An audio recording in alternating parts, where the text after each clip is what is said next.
só pra gente fechar essa questão dos mitos e verdades, né? Que esse quadro tá muito maravilhoso, principalmente na tua profissão. Cárie, o que causa cárie? Pra gente fechar, porque é o assunto o quê? Que as mamães... E aí, quero que você fale da anestesia, tá? Porque aí, pra tratar a cárie, a gente precisa da anestesia. Pode aplicar ou não pode aplicar? O que causa cárie? E se eu posso aplicar anestesia no caso da cárie? Tá. O mito maior da cárie é que ela é transmissível.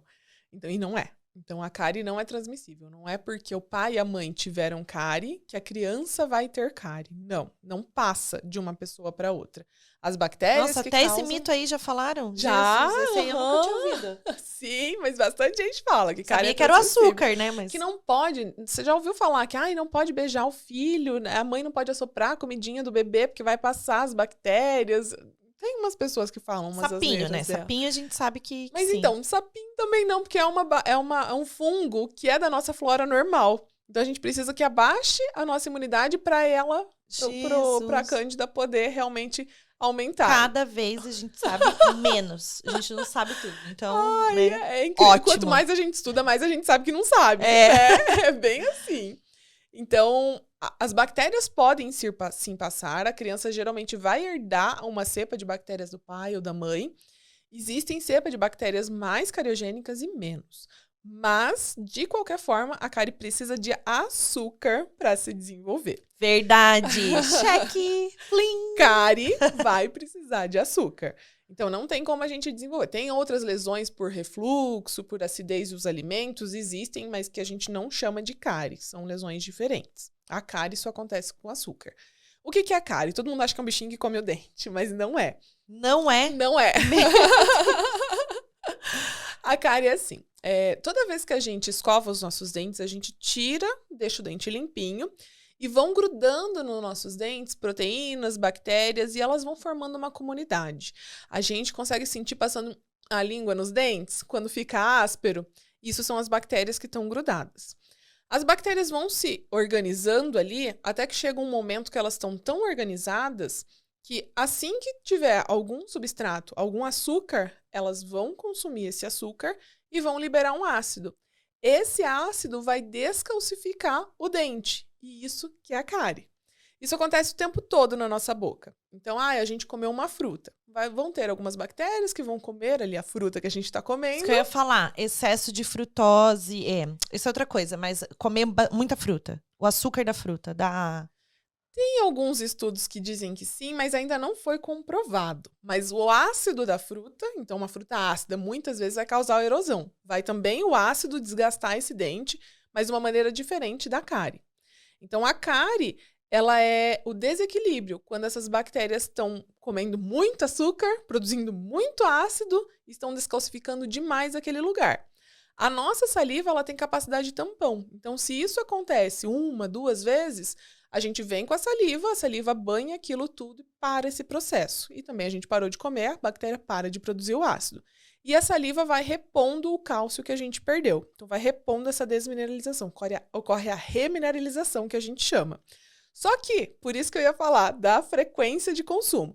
Se a gente senta, come uma caixa de chocolate de uma vez e depois não come mais por 3 dias, a gente não vai desenvolver cárie porque o ácido só foi produzido nesse momento que a gente comeu, mais 30 minutos depois, logo veio a saliva, fez a capacidade de tampão, parou. E a escova ajudou também, a escova ajudou. Calma, é outra coisa. Nossa. Calma. Agora, se a gente come ali uma bolachinha, daí daqui meia hora mais outra, daqui pouco um pãozinho, aí a gente come um docinho. Toda hora está acontecendo essa produção de ácido e a saliva não tem uma capacidade tão grande de resolver isso. E aí a cárie se forma. Então, a cárie é dependente da frequência de consumo de açúcar. Tem alguns estudos que dizem que tanto açúcar, farinha branca, enfim, carboidrato fermentável, a gente precisa de 7 exposições ao dia para formar uma cárie. Além disso... Que acontece com facilidade na vida da gente, né? Facilidade, É muito. O cafezinho, é o chá, é tudo, né? É uma bolachinha que eu peguei aqui, uma balinha e vai. E além disso tudo, a placa bacteriana, ela precisa estar organizada para ela formar. Então, não eu escovei o dente, eu comi um doce, ela vai formar a cárie.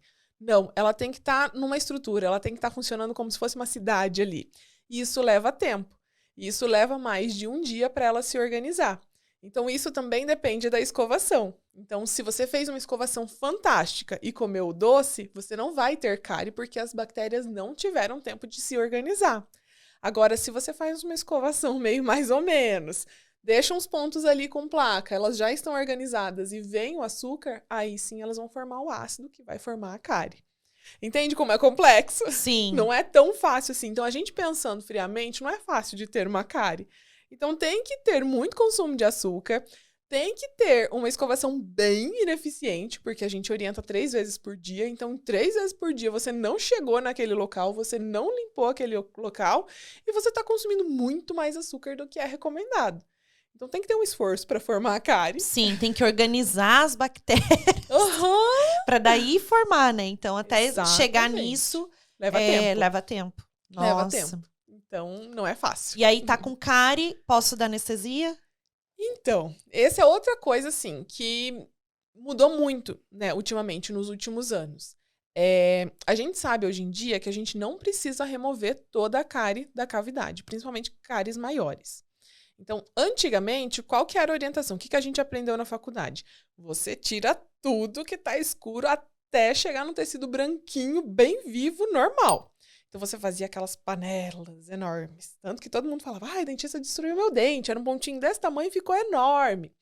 Hoje em dia, com também o advento da resina, que é diferente do amálgama, que é aquele escurinho, a gente consegue só remover a cárie. Mas as técnicas mais modernas dizem pra gente que a gente só precisa remover as cáries das bordas para você colocar a resina, enfim, o material, ele selar bem, que o que ficou por baixo vai ficar paralisado, vai morrer e não vai evoluir. Nossa. Então, com isso, a gente consegue tirar a cárie em criança sem usar anestesia. A gente usa quando ela está muito profunda, quando a gente vai chegar num tecido que ele é vascularizado, inervado, e a criança vai sentir dor.